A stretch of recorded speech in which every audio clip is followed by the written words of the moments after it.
Bienvenidos a esta nueva edición de Cara a Cara, en un entorno distinto.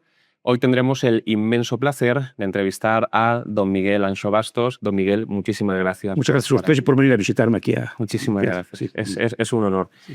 Ha publicado usted con Deusto un nuevo libro, que es la traducción de un libro previo, es el que tenemos aquí encima de la mesa, Lo pequeño es posible, cómo el tamaño define el futuro de una nación.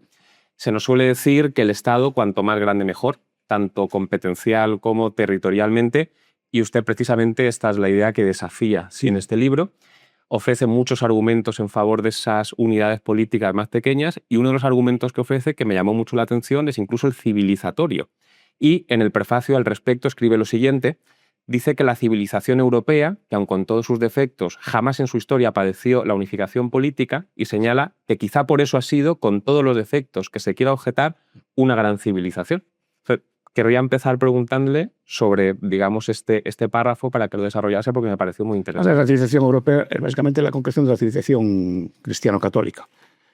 Básicamente porque ahora se habla de Occidente, pero Occidente básicamente es la cristiandad.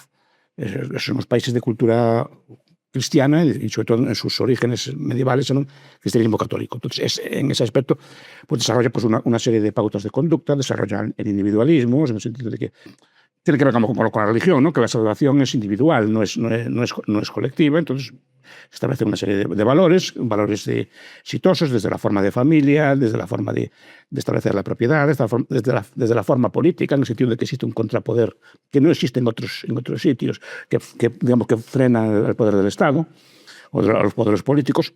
Y en ese aspecto desarrolló pues, unas pautas de conducta. Esto lo explica mejor que yo Norbert Elias en el proceso de civilización, ¿no? Que es un libro que explica cómo, a través de las cortes, los ducados, los principados, los múltiples que había, establecieron unas normas de cortesía, de corte, de normas de comportamiento, que van suavizando lentamente las costumbres. Incluso Norbert Elias habla de comer con cuchillos y tenedores. De los modales en la mesa. Y cosas así, porque antes la gente era más ruda. Entonces, ese tipo de cosas fueron suavizándose a través de un proceso de difusión que empezaban las cortes y después se difundía al resto de la población. Una cultura literaria también. Creo que es Rougemont en El amor y Occidente. Pues habla también de cómo las normas culturales o todo, sea, pues, las relaciones, digamos, entre los sexos pues, se suavizaron mucho también. La civilización un poco de las costumbres amorosas. Todas esas cosas se derivan de esta excepción que lleva consigo una cultura, lleva consigo pues, unos valores religiosos, lleva consigo un derecho y unas normas sociales bastante más igualitarias que en otros sitios del mundo. Me gustaría en esta entrevista ahondar en la cuestión de la civilización, porque usted, bueno, pues en el libro lo menciona y también en otros foros ha hablado de distintos ángulos en relación con este tema. Entonces, por estructurar un poco la entrevista, querría hacerle primero una serie de preguntas en torno al concepto de civilización y lo que implica la civilización, y luego, en un segundo bloque, digamos, cómo se construye y cómo se puede destruir una civilización. Entonces, si le parece bien, comenzamos con la primera parte, con este concepto de lo que es la civilización, que usted en muchas ocasiones ha definido como la represión de los instintos. Sí, eso decía Freud. Al final de su vida, cuando estaba un poco arrepentido de lo que había hecho, ¿no? Lo que se llama estar en la cultura, pues empieza a decir, bueno, que civilización es la represión del instinto. Y el instinto se reprime, el instinto de Eros y el instinto de Tánatos, ¿no? Es decir, el instinto pues, de regular, digamos, las relaciones sexuales o las relaciones amorosas, y regular también los instintos de violencia, ¿no? Y eso requiere una represión básicamente interna. Pero la cultura, las culturas históricas, por ejemplo, de Europa, ayudan a reprimir esos instintos o por lo menos a canalizarlos. Establecen unas normas claras pues, de relaciones entre los sexos, o establecen unas relaciones sobre la violencia o sobre la propiedad. La propiedad privada, por ejemplo, tal como se desarrolla, es una forma de evitar el conflicto, aunque parezca lo contrario. Que si las relaciones de propiedad no están claras, el conflicto, sobre todo en tiempos de escasez, se vuelve mucho más violento. Entonces, pues, si se dice, no, esto es mío, esto es lo tuyo, y cada uno tiene lo suyo, y cada uno cuida de lo suyo. Es una forma también de civilizar, ¿no? Y esos aspectos pues, implican represión también de instinto de yo hago lo que quiero, hago lo que me da la gana, ¿no? Y después normas como la cortesía y los buenos modales, que rara vez están estudiados. Sí que merecería un estudio, ¿no? Creo que fue Shaftesbury que habló algo de eso, pero pocos más hablaron de esto. Buena parte de los problemas sociales no todos, obviamente, ni se agravan, pues derivan de la falta de buenos modales. Es decir, no, es que delitos de odio, ¿no? Delitos de odio es un delito de mala educación, básicamente. Es decir, mira, hay cosas que no se hacen. A mí me enseñaron, pues, a una persona no se la señala, a una persona no se la critica, a una persona no se habla mal de ella no se la insulta, etc. Son cosas de cortesía.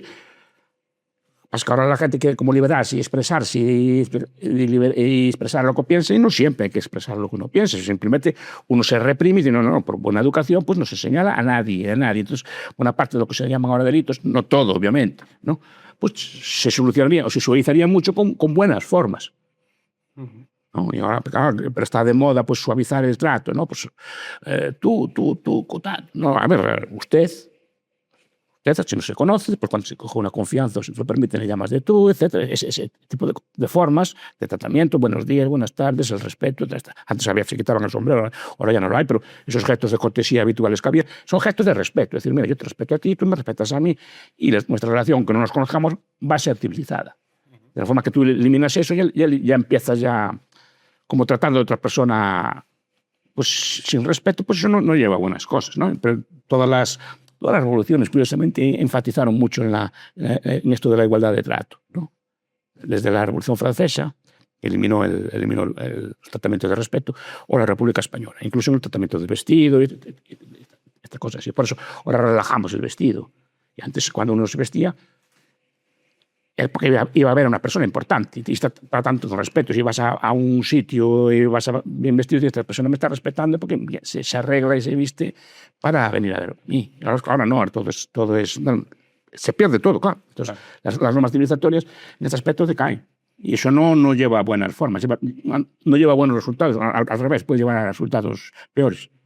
Y esto que quizás a alguna persona que nos esté escuchando le pueden parecer minucias, como qué más da vestirse de una forma o vestirse de otra, o qué más da dirigirse a una persona de una forma o dirigirse de otra, detrás de el respeto de estas pautas late algo mucho más profundo. Late algo de respeto también por lo que estás haciendo tú.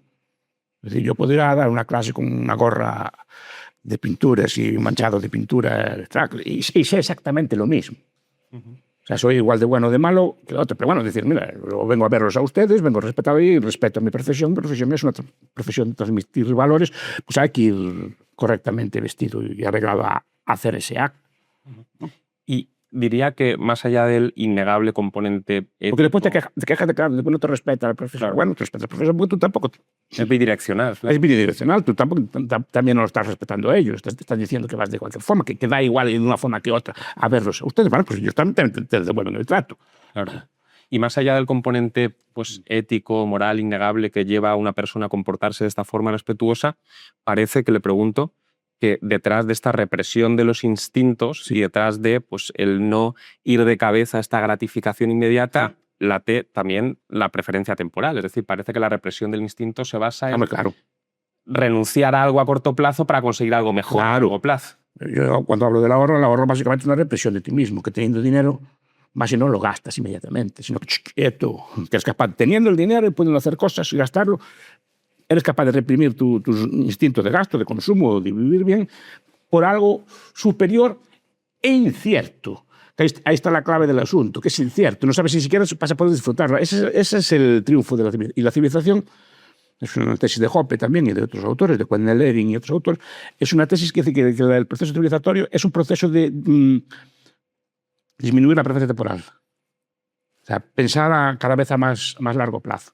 Y eso se ve todo en la política, con las monarquías y en otras formas, y en las costumbres y en otro tipo de actitudes, ¿no? El capitalismo no puede surgir sin que alguien reprima su consumo y después lo invierta a largo plazo. Ya he mencionado el ahorro y el capitalismo, su famosa fórmula ahorro, capitalismo y trabajo capitalismo duro, se basa en esta lógica. Claro, el capitalismo se deriva de un ahorro previo, ¿no? Una gente industriosa que trabaja, que guarda parte de ese dinero y lo invierte a largo plazo, pero lo invierte no en consumo inmediato, sino en construir bienes de capital, en construir pues máquinas, infraestructuras, centrales de gas, centrales eléctricas, que después nos hacen la vida como más cómodas. Yo digo que es más civilizatorio, por ejemplo, invertir en tubos de hormigón, que no se ven, en tubos de alcantarillado o en cableado eléctrico, que a lo mejor en unas vacaciones o una cosa por el estilo. Las vacaciones vendrán después, pero no antes. Es decir, La idea es eso, la civilización a lo mejor no se ve, son todas esas pequeñas infraestructuras que nos rodean, que nos hacen la vida más cómoda. Que haya agua al llegar a casa, por ejemplo, que enciendes un interruptor y se enciende la luz, y que haya buenos alcantarillas, incluso para eliminar los desechos. De eso se trata. Eso, claro, eso requiere también mucha previsión a largo plazo, porque lo normal es que tienes dinero, no pienses en un tubo de hormigón. Claro. Claro. A mí me gusta mucho también el enfoque que le da a la defensa de ciertos principios, porque, por ejemplo, volviendo a esta fórmula suya, no solamente defiende el trabajo y el ahorro desde un punto de vista puramente económico, podríamos decir, en el sentido de, pues sí, hay que trabajar y ahorrar para tener más dinero, invertirlo, y esto en la tabla de Excel queda mejor, sino que también defiende este tipo de principios como valores civilizatorios y como fuente de virtudes. Han comentado en muchas ocasiones que una persona que trabaja duro y una persona que ahorra necesariamente tiene que tener una vida ordenada, necesariamente tiene que tener pues una moderación. Un adicto no puede ser una persona que ahorre.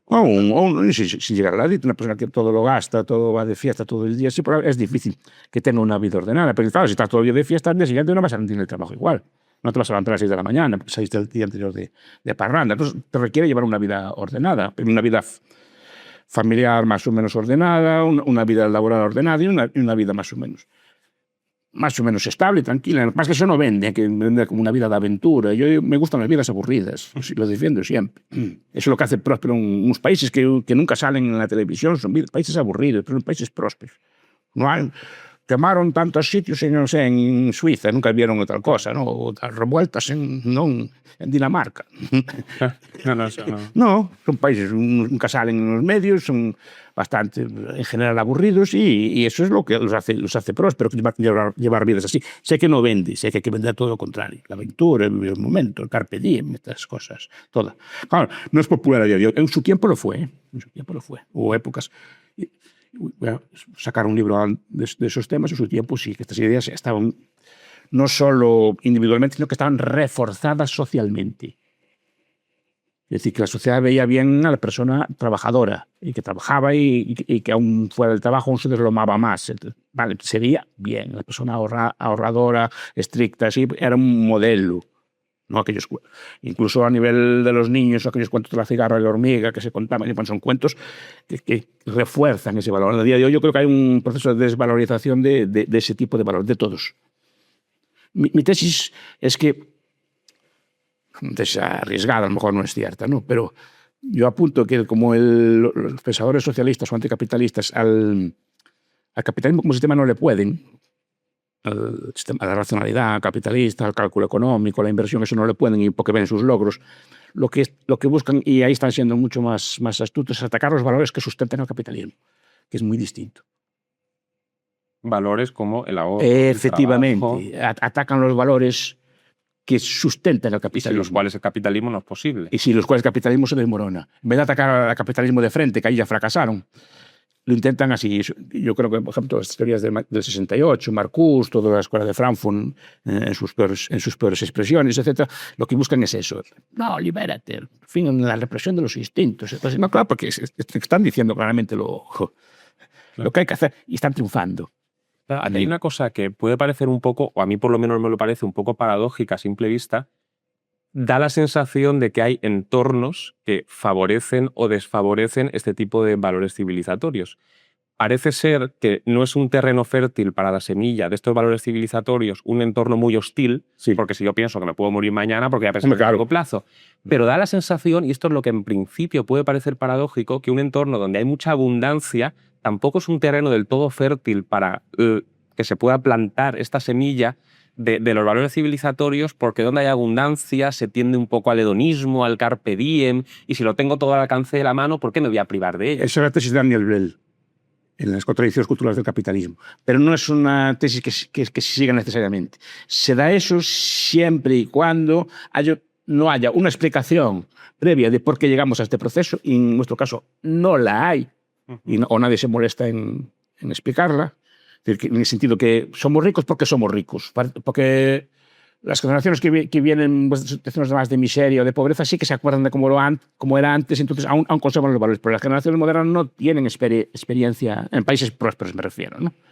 como el nuestro. Es decir, no hay experiencia de la miseria, no hay experiencia de la necesidad, no hay experiencia de tener hambre o incluso de tener frío severo o que no haya, digamos, lo mínimo para vivir. Entonces, claro, lo ven como que es algo que siempre fue así. Como nos cuentan la historia, no, España siempre fue rica. Entonces, como digo yo así de broma, ¿no? Como la España de antes, de nuestros tatarabuelos, era como ahora, pero con 3G.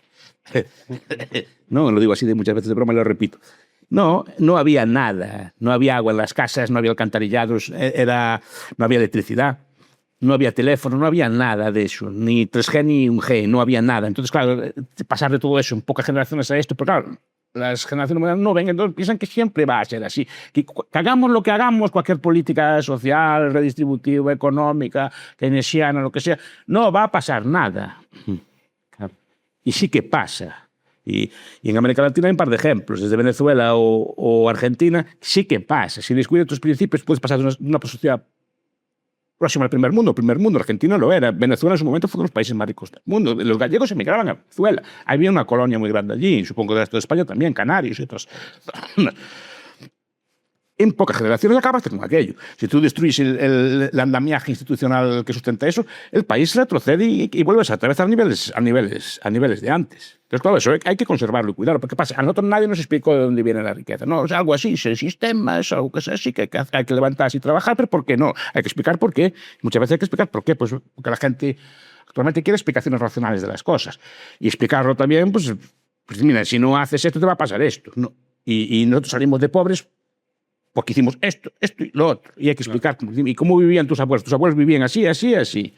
Y se levantaban así, así, así. Trabajaban en vacaciones, no había. Mi abuelo nunca, no sé, mi abuelo nunca lo vi de vacaciones. Yo a lo mejor que soy viejo, ¿no? Nunca lo vi de vacaciones. Ni pensando en cosas por el estilo. Y estoy hablando a lo mejor de otras generaciones ya que son más antiguas que las de ahora, ¿no? Pero ahora no nos parece que morimos, sino con un índice de pobreza que los españoles no pueden pasar más de 15 días de vacaciones. Bueno, vamos a ver, yo no, a mí el concepto de vacaciones yo tampoco lo tengo. Yo tengo que pasar 15 días fuera. Ya sé que a lo mejor en otros sitios como Madrid, que la gente está todo el día en ciudades, pues le gusta salir fuera. Pero yo nunca, ese concepto de vacación no lo tengo. Vacación para mí es tener un día de vacación. Pero no una temporada tan larga. Es decir, un día, pues hoy en día, mañana es un día de fiesta, un banquete, es la fiesta del patrón o cualquier cosa así. Bueno, pues una celebración, una boda, una comunión, como era antes. Es un día de fiesta, o mañana pues un día que no se trabaja, vale, pues un día, pero no es esa visión continuada, tener un largo tiempo para no hacer nada, ¿no? Entonces, eso se cambió con el tiempo. Entonces, se va desvalorizando lo que nos llevó a construir estas cosas, por lo menos explicarlo. Y después, claro, si no se explica eso y somos prósperos, entonces decimos, claro, tenemos dinero, vamos a gastarlo. Si no se explica continuamente cómo se mantiene el sistema, es así, porque no todos los países prósperos actúan así. Usted ve al sudeste asiático y aún ve países como Taiwán o Singapur, que son países relativamente prósperos, que aún conservan los viejos hábitos y tienen un hábito de trabajo muy extendido y muy tal, estos conceptos de que hay que descansar así, ya creo que, igual estoy hablando de broma, pero cuando los japoneses dicen que más de una semana de vacaciones ya se aburren, que no quieren hacer, ¿no? O pueblos como el suizo que votaron de tener las vacaciones y el pueblo votó que no. Claro, aquí es... Pero es que entonces no es una ecuación. Puede ser próspero y querer seguir siéndolo. Entonces tienes que explicar eso y explicar de 1000 formas distintas y ahora gente como ustedes en YouTube, y así se puede explicar que sí que se puede seguir siendo, pero tienes que seguir siendo austero, en el sentido, ahora vives mejor que antes, pero aún así tienes que guardar una parte de lo que ganas y seguirlo invirtiendo. Claro. Solo para mantener lo que tienes. Cuanto más tienes, cuanto más estructura de capital tienes a tu alrededor, más ahorros es necesario solo para mantenerlo. Después vemos estos problemas que hay, ¿no? Que no las vías se caen. No, en España hay problemas de red eléctrica, en el sentido de que hay que modernizar, digamos, el cableado y no lo... Claro, porque eso cuesta dinero, pero hay que tenerlo ahorrado, no puedes gastarlo todo en consumo corriente. Claro. Y hay que decirlo, si quieres seguir viviendo, solo viviendo como ahora, tienes que mantener esta estructura. Y eso, si no se explica, pues no vamos a ninguna parte. Porque escuchamos, no, derechos sociales, gastamos miles de millones. Vale, muy bien. Está muy bien, todo el mundo lo aplaude. Pero el problema es que todo el mundo lo aplaude. Hay países que esto no lo aplauden. Esta es la cuestión. Ahí está el fallo. No es porque necesariamente de una sociedad próspera tengas que derivar en eso. Sino que si no te lo explican y no conservan los valores que te hicieron próspero, sí que va a pasar eso que dice usted. Ujú. Y precisamente con la intención de explicar, porque ha insistido en varias ocasiones que hay que explicar para que esto que pues, quizás hoy día muchas personas que no lo entienden, que lo entiendan, voy a hacer una serie de preguntas en relación con cómo se construye y cómo se puede destruir una civilización. En relación con la construcción de la civilización, a mí la primera pregunta que me surge, porque parece que es un poco contraintuitiva, o por lo menos venderlo lucha contra pues una lógica contraintuitiva, es siendo lo natural ceder al instinto y pensar en la gratificación instantánea, ¿cómo se convence a una comunidad, es decir, a un grupo de individuos muy amplio, de que tienen que renunciar a eso, hacer severas restricciones de sus impulsos y pensar en el largo plazo, sobre todo en una sociedad pues, que tiene un componente hedonista? ¿Cómo se construye una civilización? ¿Cómo se llega de ese instinto natural a esa represión pensando en el largo plazo? Con la religión. Es que la religión normalmente se excluye en los análisis. Cuando se habla del capitalismo, así se excluye la religión como con algo que no hace falta. Precisamente es la base, en el sentido que te enseña a racionalizar porque tienes que reprimir los instintos. Y te lo utiliza de una forma barata, a través del catecismo, o cada religión a través de sus formas de enseñar, y te dicen, no, así, así, así, así. Te enseñan de forma barata, muy fácil, valores de éxito. Si sigues esos parámetros, normalmente te va a ir, de media, tendrá a irte bastante mejor que si no lo sigues. ¿No? Eso es lo que te enseñan. Pero claro, te enseñan de una forma, pues, que lo adquieras desde pequeño y lo rebas el resto de tu vida. Claro. Cuando algunos de ustedes nacieron en un harén, pregunto. No nacieron en un harén, nacieron en una familia, pues con todas las disfunciones o problemas que cada uno tenga, pues en una familia más o menos nuclear y relativamente monógama. Puede haber de todo, pero no nacen en un harén o no nacen como hacen en Nepal, al revés, con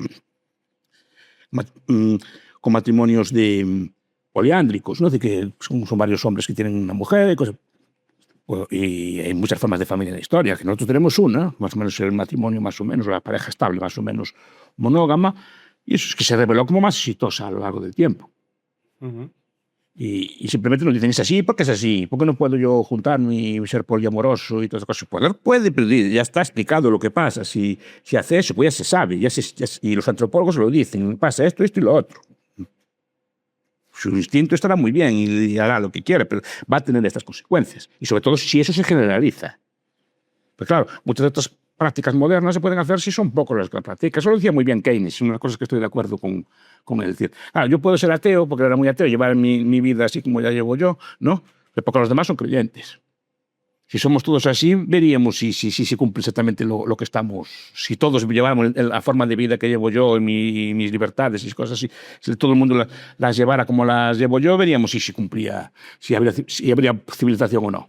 Y él lo reconocía. Si hay pocas personas, claro que puedes llevar a cabo cosas. Si se generaliza, no. El problema es que muchas de estas pautas parece que se quieren generalizar. Y esa es la discusión. Claro, hablando de preferencia temporal, usted en alguna ocasión ha comentado una cosa muy interesante, que es que la religión sí que establece un largo plazo absolutamente incomparable con el que puede ofrecer incluso cualquier ideología, en la medida en que no solo contempla la vida terrenal. Claro. Y tiene que portarse bien hasta casi el momento de su Uno muerte. puede llegar a su último año de vida y empezar a... Efectivamente. Entonces le lleva a tener una vida más o menos ordenada toda su vida y a pensar en un largo plazo aún mayor. Entonces disminuye muchísimo la preferencia temporal. No te hace vivir al día, sino que tienes que... Se entiende que tus actos tienen consecuencias. En el futuro, pues también intentas medir estas cosas. Pero claro, el debilitamiento de la religión también influye. Hay un libro reciente de Manuel Toz. Es un autor más agnóstico, no es especialmente partidario de esto. Se llama La derrota del Occidente, que publicó el año pasado. Y decía, no, es que el fallo de Europa, la descomposición de la sociedad europea es por la falta de religión, lo que llama el grado cero de religión. O sea, ya no hay ninguna presencia religiosa en la vida de muchas personas, bueno, y en su derecho. Pero claro, eso tiene consecuencias civilizatorias a medio plazo, pues desde eso de la tasa de natalidad, por ejemplo, pues falta de confianza en el futuro, etc. Muchos problemas de otro tipo.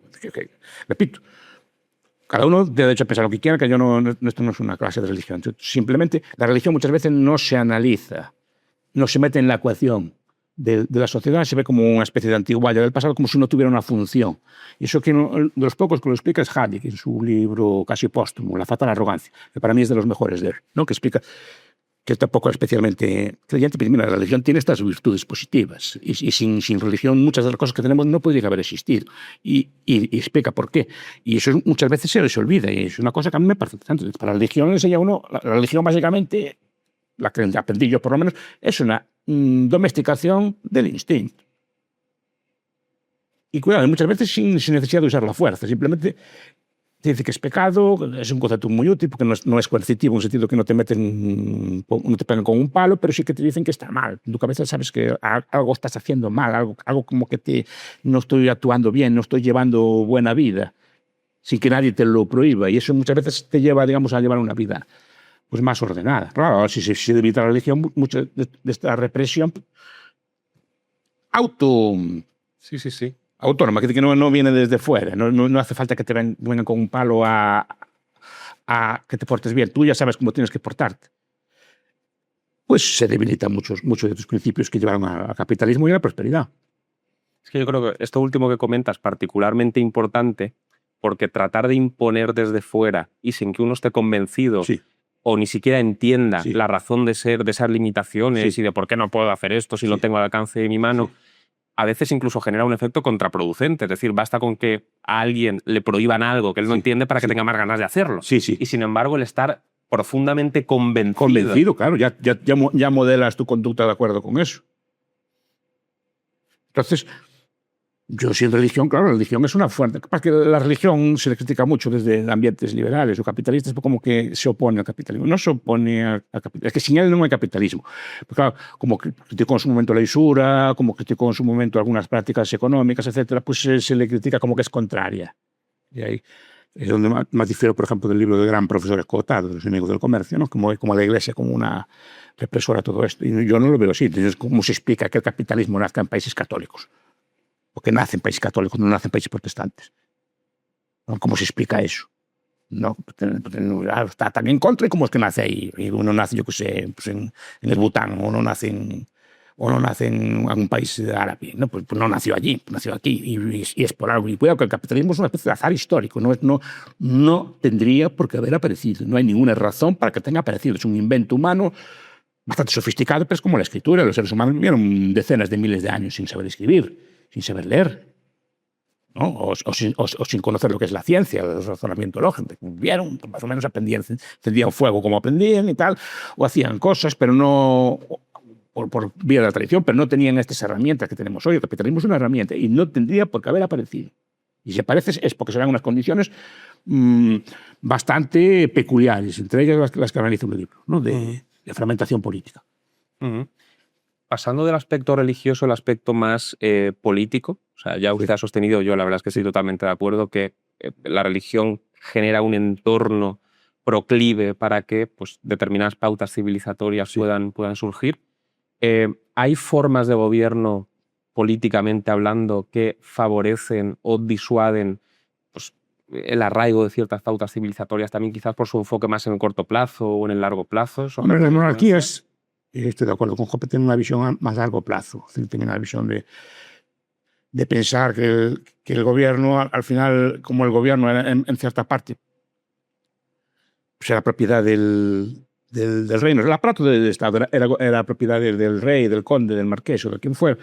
Pues tenía interés en cuidarlo. Y también tenía un interés en que su base fiscal fuera lo más rica posible. Cuanto más rica posible es el pueblo, más rico es el rey también, porque el rey al extraer una parte de la renta de la población, o sea, todos los reyes, los estados, sus riquezas se tienen quitándole una parte a través de impuestos de la renta, de la riqueza que tiene la población. Pero cuanto más rica sea su población, más rico va a ser el rey también. Entonces el rey está interesado, el rey, una forma de gobierno a largo plazo, si quiere, una república de esas que duraba muchos años, o una cosa por esto, ¿no?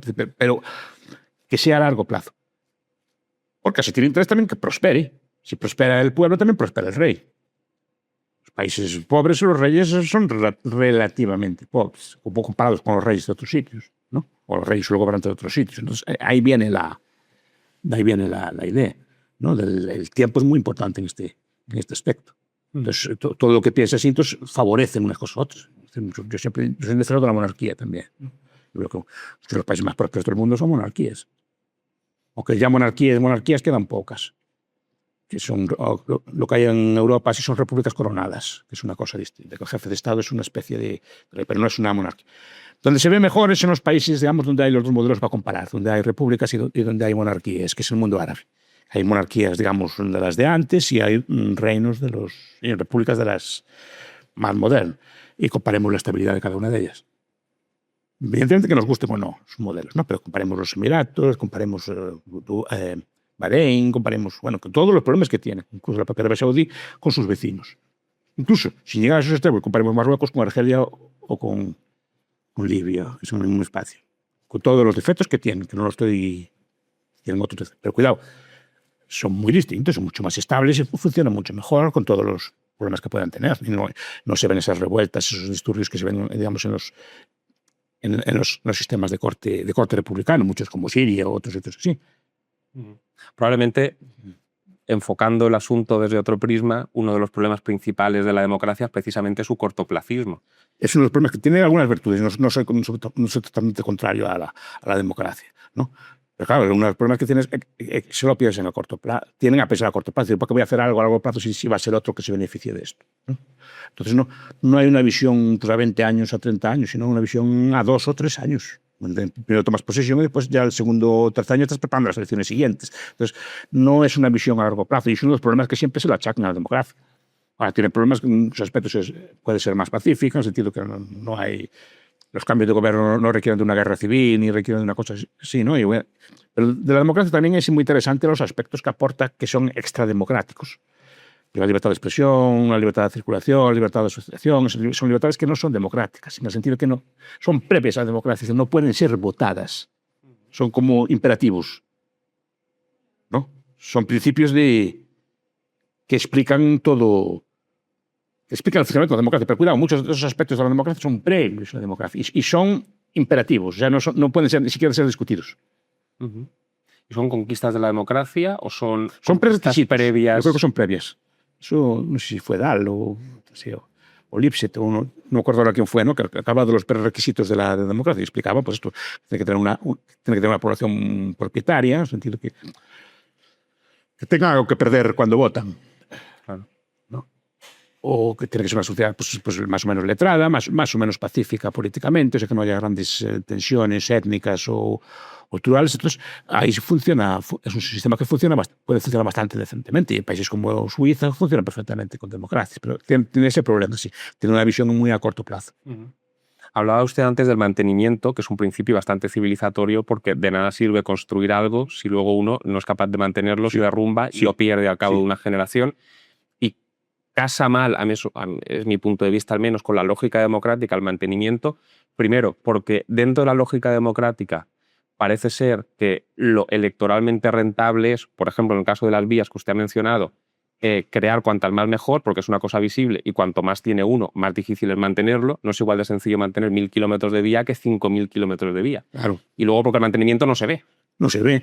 Pues pongo los ejemplos de los tubos de hormigón y de las alcantarillas, porque no se ven. Entonces, es decir, yo tengo ahora 100.000, 1 millón de euros para gastar. Soy el ministro de tal. Bueno, ¿qué me va a dar más lustre? Pues inaugurar una vía nueva, inaugurar algo nuevo que se vea y que puedo sacar allí la foto y sacar una botella de champán e inaugurar allí una cosa. No, queda muy bien, sales en todos los periódicos. Te dicen, no, es que gasté el millón en reparar las vías viejas. Eso no va a salir en ninguna parte y la gente no lo va a apreciar porque estaba funcionando como siempre.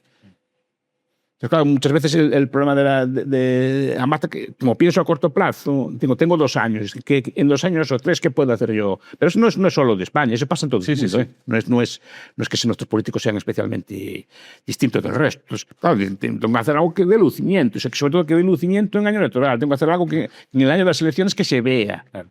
¿No? Y ahí está la cuestión. Entonces, no hay este imperativo, pero formas de gobierno que piensan a largo plazo saben que si eso no se cuida se va a destruir y se va a deteriorar y vas a sufrir tú también y tu fuente de ingresos también se va a deteriorar. Estamos en Santiago, la catedral no se hizo en una legislatura, no se hizo en 4 años. Entonces, en 4 años no, se hizo en varias generaciones. Y además, los que la hacían, siempre pues se le llama pensamiento catedral, los que empezaron a hacerla sabían que no iban a verla acabada. Es que eso en la lógica moderna es algo inconcebible. Es inconcebible, claro, porque quieres verlo y hecho ya y que se acabe en tu legislatura. Entonces, ¿no? Empezaban allí, y fue hecho con donativos, y fue hecho poco a poco, cada uno ponía una piedra, y si este año no había dinero, pues no se seguía, pero la idea era de continuarla poco a poco, poco a poco, poco a poco, y de hecho duró varios siglos. De hecho, a día de hoy no se podría haber hecho, otra cosa porque estaría prohibido. Como tiene fachadas de distintas épocas distintas, pues se considera que no es armónico y no la dejarían hacer. La propia Plaza del Obradoiro, yo creo que a día de hoy no la habían dejado hacer, porque son estilos arquitectónicos tan distintos que no se toleraría por los puristas de la arquitectura, del arco, del urbanismo. Y quería preguntar, usted que tiene unos conocimientos absolutamente enciclopédicos, si echase un vistazo a la historia, ¿qué suele detectar o qué patrones suele detectar en una civilización que poco a poco va destruyendo esa civilización? Es decir, ya hemos hablado sobre cómo se construye una civilización. ¿Cuál es el patrón común en torno a cómo se va destruyendo una civilización? Yo recomiendo leer a Spengler, la decadencia de Occidente. Porque Spengler tiene, si ven el libro, saca unos cuadros allí, se despliega un montón de cosas, coge un montón de civilizaciones, o Toynbee mismo, o Danilevsky, o bueno, todos los que estudiaban estas cosas, ¿no? Saca unos cuadros enormes explicando los rasgos todos de Sorokin. También es muy bueno en eso, en la dinámica de Sorokin, el libro de dinámica social de Sorokin. Esta vez todos los cuadros, bueno, básicamente, primero se ve la decadencia de la natalidad. ¿No? Un pueblo que no cree en sí mismo no tiene hijos. Entonces, normalmente ya pasó en Roma también, por ejemplo, que se vio decadencia de la natalidad, la gente no quería tener hijos, etc. Entonces, es uno de los rasgos principales que hay. Y también le dirían la pérdida de la religión propia de la civilización. Entonces, cuando tú dejas de creer en la religión propia de la civilización, también se empieza a descomponer. Por eso algunos críticos dicen que el cristianismo, al debilitar los viejos lazos, los viejos dioses paganos, también hizo mucho. Yo no estoy de acuerdo con esa tesis, pero bueno, es una idea que si dejas de creer en tus principios, dejas de creer en tus valores, y aparece gente nueva que sí que tiene los valores claros y que te sustituye. Eso es lo que pasa muchas veces. Son algunos de los rasgos, sí. Pues los impuestos altos, por ejemplo. No, desarrollo todo porque me interesa. No, es que hay muchos, no lo recuerdo todo de memoria, porque es que explica un montón de ellos, ¿no? Entonces lo va pues, un deterioro de la moral sexual, un cambio. Es decir, este tipo de cosas, pues, históricamente fue lo que pasó. No sé si pasará ahora lo mismo. No. Básicamente lo que va diciendo, que pues, se pierden las formas de familia tradicionales, entonces se pierden como la memoria, se van cambiando las estructuras, etc., ¿no? Entonces eso va deteriorando pues, los lazos, va deteriorando el espíritu de la civilización, sí que se puede hablar así, hasta que descompone, no, va sustituida por otra. Y sí que tiene las cosas más claras, digamos. Claro, parece ser, conectado también con lo que decíamos al principio, que uno de los requisitos que se tiene que dar para que una civilización se desintegre es que los habitantes de esa civilización en concreto no sean conscientes de cómo se ha creado esa civilización y de los sacrificios enormes que han hecho falta para poder crearla. Y no solo eso, que denosten su propia civilización. Que empiecen a denostar, que no entra en la basura, no sé qué, no sé cuándo, claro, y buscan referentes culturales en otros sitios y abandonan los propios. Yo siempre, lo estaba comentando antes fuera, ¿no? Y lo comparo muchas veces. Mucha gente moderna le gusta pues esto, pues el yoga, el budismo y así. Bueno, efectivamente tampoco me meto con eso, ¿no? Pero claro, está buscando sabidurías orientales para llegar a la meditación, para llegar a un estado de reposo. Y están llegando, pues, claro, pues son normas, son prácticas culturales o prácticas de ese estilo que están incardinadas en otra cultura. Por ejemplo, digo, mira, el rosario, por ejemplo, cumple con muchas cosas de estas, ¿no? Pero el rosario tú dices, cosas de viejos, cosas, pues tú desprecias lo que haces tú. En cambio, coges la sabiduría trascendental de la India, la coges toda, te parece muy bien, porque habla tu sabiduría trascendental, tus ritos de rezo y de cosas por el estilo, o ritos comunitarios. Eso te parece mal, pero coge la cadencia de un rosario. La cadencia, sí, como es, y suena mucho, da un ambiente también de reposo, etc. Pero ese sí incardinado dentro de nuestra cultura, dentro de nuestra forma. Entonces, claro, pero como despreciamos todo nosotros, ¿no? No sé quién, sociólogo decía, la prueba principal también es que sobrevaloramos lo viejo y lo que tenemos nosotros lo despreciamos. ¿No? Y esto es una cosa. Cualquier cosa antigua, usted encuentra una teja vieja o un jarrón viejo que los romanos hace 2000 años tiraron al suelo que estaba roto. No, ya hay área protegida, hay que no se puede hacer nada encima de él. Pero a lo mejor una cosa que tiró el romano allí, no hacía falta para nada, pero como es una vasija del siglo II y no sé qué, ya está protegido. Porque todo lo que es antiguo se protege, todo lo que es nuestro se denigra. Y eso es también otro rasgo de decadencia cultural. Esta falta de conciencia de por qué uno ha prosperado lleva a tener pues, visiones erradas, que usted también comenta en muchas ocasiones, como por ejemplo aquella que consiste básicamente en creer que hay países ricos y países pobres porque un día se celebró una especie de lotería, a unos les tocó ser ricos, a otros les tocó ser pobres y así para siempre. La pobreza es parte de la naturaleza humana, así que siempre fue la humanidad, desde el Neolítico, así que empezó la agricultura. Pues se discutir si antes eran ricos o pobres, como discute Marshall Salis, ¿no? Porque se dice que los recolectores si eran ricos o pobres, ¿no? Si tenían toda la comida posible y eran pocos, bueno, no se puede discutir. Pero desde que hay pues la indigencia, el hambre, la enfermedad y tal, son connaturales a la humanidad. Es decir, de hecho, la esperanza de vida siempre fue muy baja hasta hace poco, ¿no? Perdón que se me olvidó el tema. Sí, le comentaba que parece ser que hay gente que considera que un día se celebró una lotería. No. Pero como digo yo, de las cavernas venimos todos. Todos. De las cavernas y de andar en viviendo así, cazando y recoltando. Todos, blancos, los africanos, los de la India, los chinos, todos venimos del mismo sitio.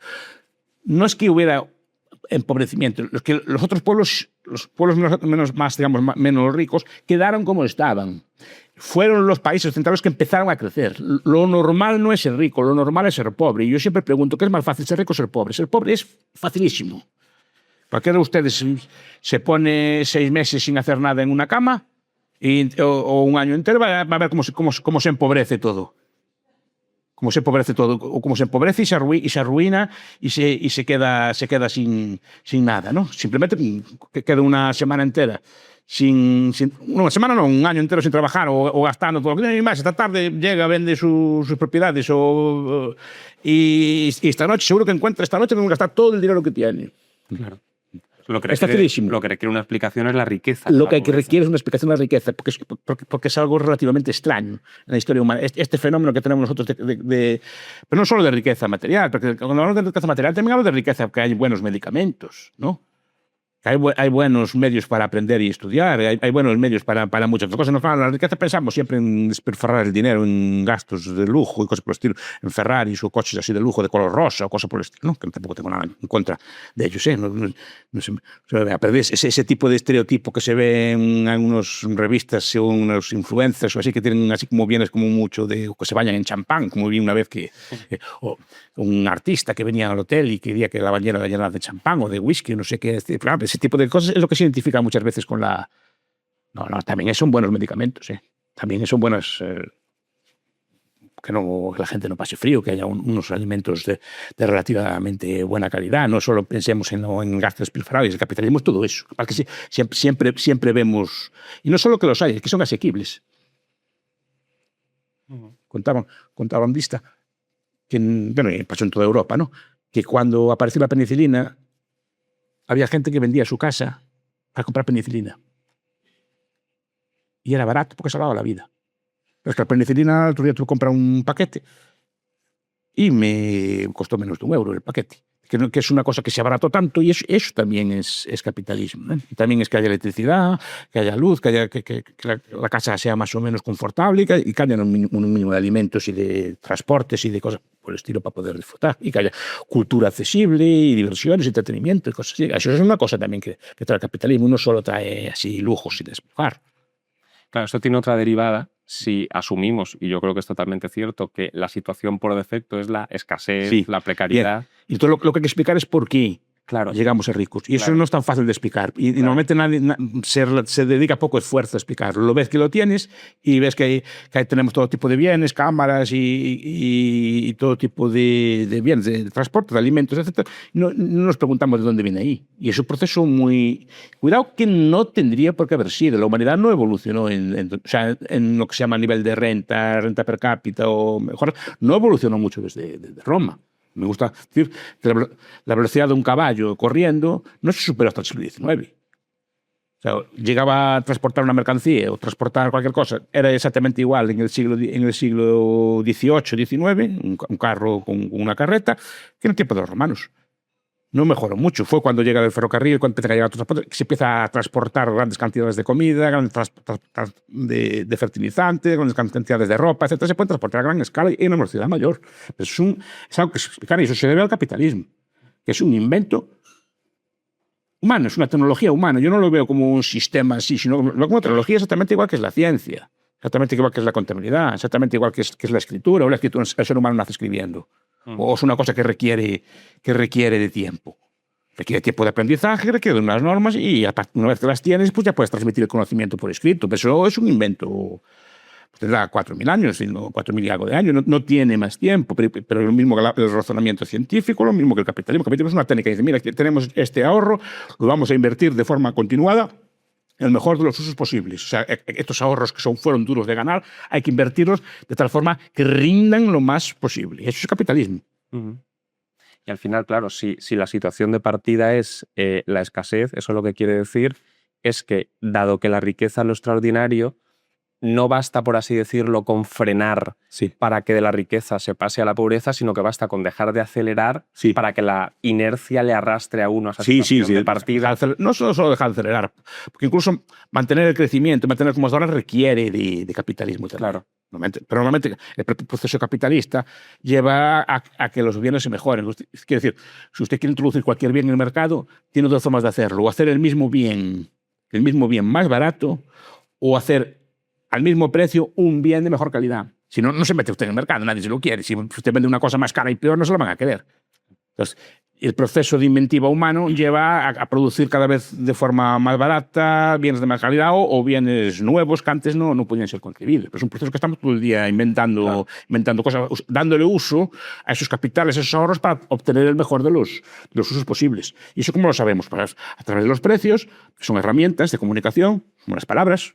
Exactamente igual que las palabras, igual que aprendemos a hablar y a comunicarnos. Tenemos un sistema de precios que es una comunicación a base internacional y a través del sistema de beneficios y pérdidas. Beneficios y pérdidas, quítate de ahí, pues estás perdiendo. ¿Y cómo lo sé quitarme? Pues quítate que estás perdiendo, caray. Te estás despilfarrando dinero. Ese dinero tiene mejor usos. Y el beneficio dice, vete para ahí, vete para ahí. Entonces vas desviando el capital, el ahorro, cara siempre a los mejores usos. Y eso es un proceso dinámico, claro, que implica destrucción de las empresas más antiguas, pero la creación de nuevas, como diría Schumpeter, y es un proceso que va creando riqueza continua y más o menos, pero cuidado, lo que tenemos ahora no está dado, hay que mantenerlo todos los días y manteniendo los mismos hábitos que nos llegaron a estar aquí. Si no, el declive es lento y en Europa creo que lo estamos viendo. Claro. Aquí la cuestión... Pero digo, respondiendo a su pregunta, no es que haya ricos y pobres, simplemente el capitalismo nace en unos sitios concretos, en algunas zonas de Inglaterra, en algunas zonas de Flandes, en algunas zonas de Alemania, en algunas zonas de Francia, en el norte de Francia. Nace ahí, en algunas ciudades-estado de Italia. Nace ahí. Y eso se va expandiendo, pero como una mancha de aceite. No nace todo a la vez. Entonces, los primeros que adoptaron el sistema fueron desproporcionadamente más ricos que el resto, de forma casi inmediata. Por eso se ve los ingleses como llegaron a dominar el mundo con sus armas y sus cosas así, porque simplemente un libro muy bueno de Hedrick, se llama Los instrumentos del imperio, Daniel Hedrick, explica que los ingleses pudieron conquistar muchos territorios porque tenían unas tecnologías que ellos tenían, pero ya las tenían de antes, ¿eh? No se hicieron ricos gracias al colonialismo, sino como ya eran ricos y con esa riqueza, pues el armamento automático, pues los telégrafos, pues determinadas medicinas para vivir en la selva, pues les permitieron, por desgracia, conquistar otros territorios. Pero ya eran ricos de antes, no después. Esas tecnologías, después mal aplicadas, pueden llevar a ese tipo de problemas. Pero como eran desproporcionadamente ricos, pudieron dominar, digamos, el... Bueno, y esa fue la salvación del capitalismo, que al final, una vez adoptado, no puede renunciar a él. Lo que yo detecto, de forma consciente. Sí, en conexión con lo que estamos hablando, lo que yo detecto es cuando una sociedad es muy próspera, eso evidentemente es positivo, pero es un arma de doble filo porque le permite a uno ser, como por así decirlo, inútil sin consecuencias palpables a corto plazo. Nadie quiebra Microsoft en un mes, por mal que lo haga. Uno sí puede quebrar una ferretería de barrio en un mes si lo hace muy mal o en 2. Entonces, cuando un Estado es muy próspero, uno puede permitirse el lujo de gestionarlo mal durante años y años y años, y como las bases del progreso son tan sólidas, el Estado no se va a la quiebra en un año y genera la falsa impresión de que lo estoy haciendo bien. Claro, es un proceso de decadencia lento. No, efectivamente, Argentina no cae de una noche a la mañana. No cae en una noche. Si cae en una noche, pues la gente tomaría medidas. El problema es que va un poquito menos, ganamos, el nivel de vida va lentamente decreciendo, empieza a haber problemas nuevos y tal, pero no es que pase de mañana. Entonces, siempre vas tirando y al final es muy difícil salir de ese pozo porque no entiendes lo que está pasando, nadie te lo explicó y piensas que le empiezas a echar la culpa a otros, que si no tienen manía los gringos, no tienen manía los ingleses, no tienen manía tanto, y empiezas a echar la culpa. Lo mismo pasó con Venezuela. Tardó años también de caer, pero cuidado, en 20 años se notó mucho.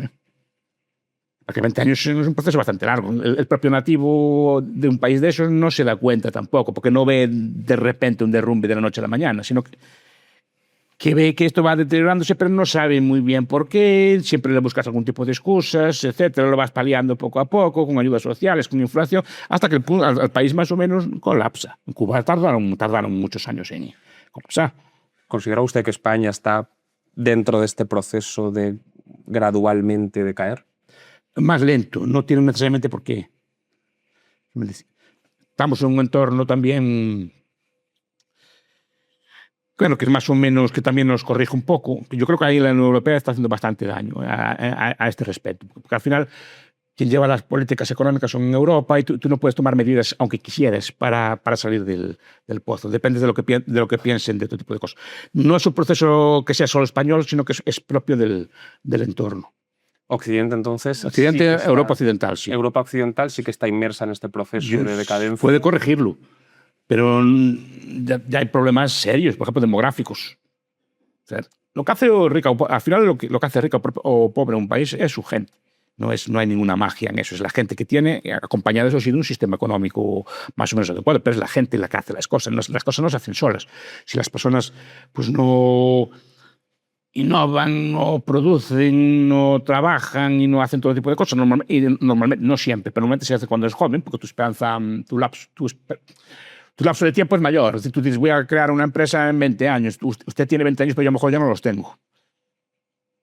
Ese lapso de tiempo. Y seguramente tengo la misma energía física dentro de 20 años que tengo hoy, que tendré mucha menos. Pero usted aún cuenta con un lapso de tiempo temporal para construir cosas, para crear, para pues, amortizar créditos y cosas. Sí, entonces, claro, si la población es joven o no hay jóvenes, es difícil que cada vez menos jóvenes, digamos, sean capaces de innovar, no solo que sí que son capaces de innovar, pero que tienen que a su vez mantener, digamos, a todas las generaciones anteriores que no, con su trabajo. Cosa que, por ejemplo, cuando aquí empieza a desarrollarse, los jóvenes trabajaban, pero trabajaban y tenían relativamente pocos mayores para sostener. Por desgracia, la esperanza de vida era menor y no había no se habían diseñado estos sistemas de reparto que tenemos a día de hoy.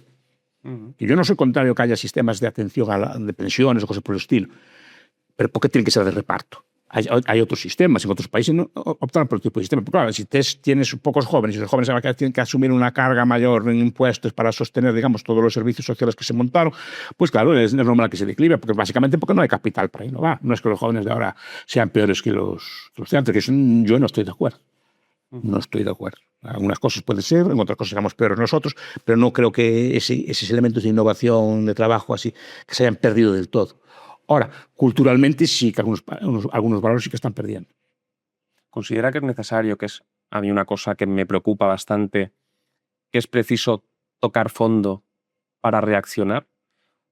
¿O hay sociedades? Lo digo porque fijándonos, por ejemplo, en Argentina tuvo que estar muy, muy, muy mal para escoger una alternativa. Pero tuvieron que dar un discurso alternativo. Y se les dio. Si no llega a haber un discurso alternativo, ¿qué pasaría? No, claro, pero me refiero... Por eso digo, tiene que haber un discurso, sí. No por tocar fondo. Pero para que sea popularmente, como por así decirlo, aceptable, es más sencillo que una alternativa, porque sí, se pueden dar alternativas. Puedes tocar fondo y seguir cavando más trabajo. Claro, eso es evidente, eso es evidente. Si no hay una explicación... Si la culpa es de algo mágico, del sistema, de una opresión secular, una cosa así por el estilo, no le vas a ver solución. Te dicen, mira, te lo explican, es esto y es esto, y vamos a hacer esto y lo... Por eso me llamó la atención, por ejemplo, el discurso de Milei. Dice, no, el discurso de Milei a mí es nuevo de todo, no vais a sufrir, vais a rabiar, vais a pasarlo mal, y ganó. Pero también te están explicando por qué estabas mal, pero claro, la mayor parte de los políticos modernos no explican así. Vale. No tienen esa pedagogía. O esa pedagogía o la hacemos nosotros o vamos a seguir cavando. Si no, vamos a explicar, no, estamos mal por esto y por esto y por esto. O hacemos esto y lo otro, y o sufrís, y eso a día de hoy es imposible de aceptar. Yo lo admito también. Pero no. es muy difícil de vender. Vais a sufrir, vais a tal, vais a tener que fastidiar, vais a tener que levantaros a las 6 de la mañana a trabajar y por un salario bajo, es así. Pues, sí, tenéis todos los derechos del mundo, pero los derechos del mundo hay que financiarlos con algo. Si no hay un dinero con el que financiar los derechos, no vais a tener derecho ninguno. Es la falacia del derecho de los derechos positivos. Tengo derecho a esto y lo otro. Vale, muy bien, ¿con qué se paga? Sí, sí. La realidad es un plan. ¿Con qué se paga? Si no hay plata, ¿con qué se paga? Esos derechos tuyos. Si el país está arruinado, no nadie trabaja, está todo el mundo en el paro, está es una decadencia, ¿con qué se pagan tus derechos? Entonces, el derecho hay que financiarlo con algo. Entonces, mira, o volvemos a hacer lo de antes. Cuidado, que nunca será tan duro como lo que era antes. Por mucho que nos quejemos, nunca va a ser tan duro como las generaciones, por ejemplo, de la Guerra Civil o así, que viene un país realmente devastado.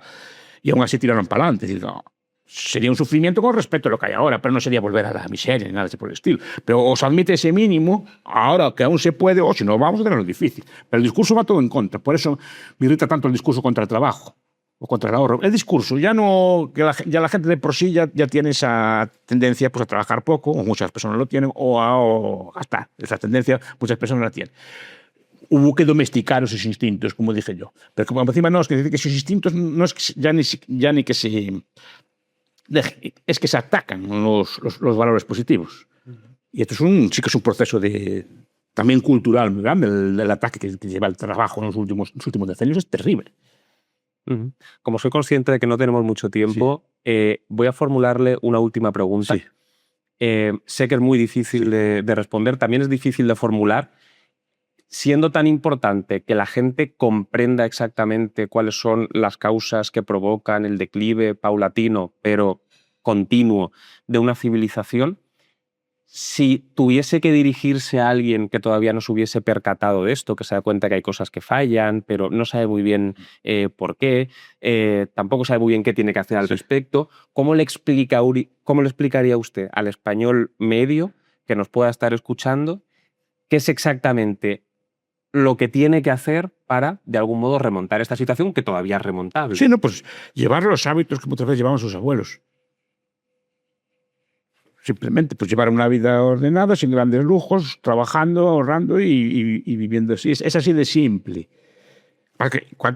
Mira, yo hablo a veces de temas muy polémicos. Nunca me dan tanta leña como cuando hablo de esto. No. Del trabajo. Del trabajo. Y a lo mejor opino de la independencia, opino de temas que son, en España por lo menos son áridos. Bueno, pues nunca le llevo tanta leña como cuando defiendo el trabajo. Nunca. ¿Y a qué atribuye usted? Pues no lo sé, pues que una mentalidad, digamos, antitrabajo terrible. Es decir, de hecho, por ejemplo, cuando la ministra dice voy a reducir la jornada, la vicepresidenta. Yo no creo que sea solo por esto, sino que ve que ella sabe que eso vende. Claro. Sabe que esto vende. Y como es una persona que es una política profesional, sabe que eso vende. Y sabe que en determinados sectores eso tiene muy buena venta. Y eso, por ejemplo, incluso en el propio mundo de la izquierda no siempre hubo este discurso antitrabajo. De hecho, por ejemplo, el primero en hablar de esto fue Paul Lafargue, en El derecho a la pereza, uno de los primeros. Pero era visto casi como una extravagancia. Es decir, el discurso comunista típico era un discurso de trabajo y de sábados rojos, a trabajar para el partido, a trabajar para la revolución, pero no era un discurso de vagancia. Además, en los inicios de la Revolución Rusa se veía muy mal, incluso en el discurso oficial, la vagancia o la falta de trabajo. Al día de hoy, en cambio, parece que la izquierda adquirió valores, digamos, antitrabajo.